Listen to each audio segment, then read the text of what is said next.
We're watching for reaction in Washington to the New Hampshire vote, but there is also something to watch, and that is new turmoil around the Trump administration. Looking there at Capitol Hill, the turmoil over the Department of Justice and its intervening in the case of Roger Stone, Donald Trump's longtime friend. There you see his picture there. The move is triggering the surprise resignations of all 4 prosecutors who were leading the case. Senior Washington editor Lindsay Duncombe is here with more on this.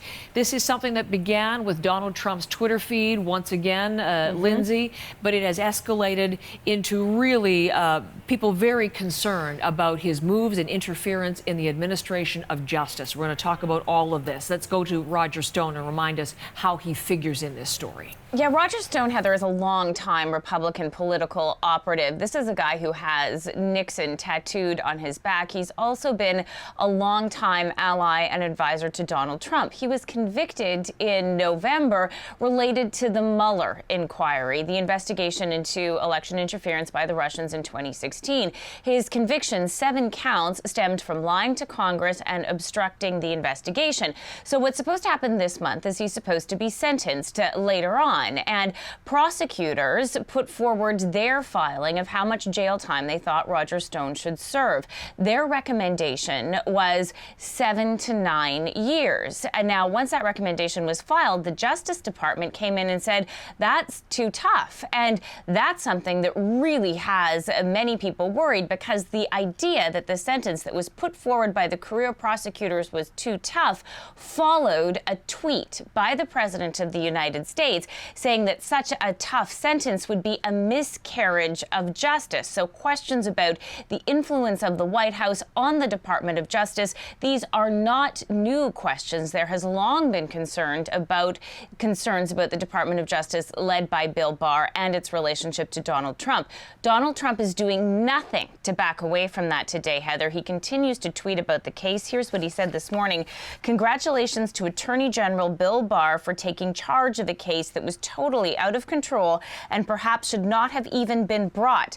Evidence now clearly shows the Mueller scam was improperly brought and tainted. Even Bob Mueller lied to Congress. Now, that is without evidence. The Mueller investigation found that there was no conspiracy between the Trump campaign and the Russians, but it did not make a clear decision on obstruction of justice. What has been the reaction to this mass resignation, Lindsay, by these 4 prosecutors? I mean, really, it was people that I were hearing talking about how emboldened he seems to be by the impeachment outcome. And so I don't know if that's one of the things that you're hearing there. Absolutely. There was really concern about what this means about Donald Trump's behavior after he was acquitted. And they're looking at it in the context of the fact that the witnesses in those House hearings have also been, a couple of them, removed from their positions in the White House, and Ambassador Gordon Sondland. But what can the Democrats do about it? Because they've already impeached Donald Trump. They can call for investigations. They can call for Bill Barr. But we've been down that road before, and Donald Trump's popularity continues to rise, or at least it has in the last month or so.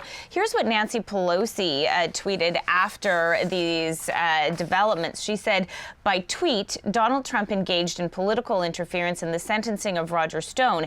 It is outrageous that the DOJ has deeply damaged the rule of law by withdrawing its recommendation. Stepping down of the prosecutor should be commended, and actions of the DOJ should be investigated. What that investigation could look like, how much teeth it could have, is something to look at. But the experts who look into this situation where you have 4 prosecutors remove themselves from the case, one of them leaving their position at the Department of Justice entirely, this is something that is incredibly, incredibly rare. Lindsay, thank you so much. Lindsay is our senior Washington editor, live with us there in the U.S. Capitol.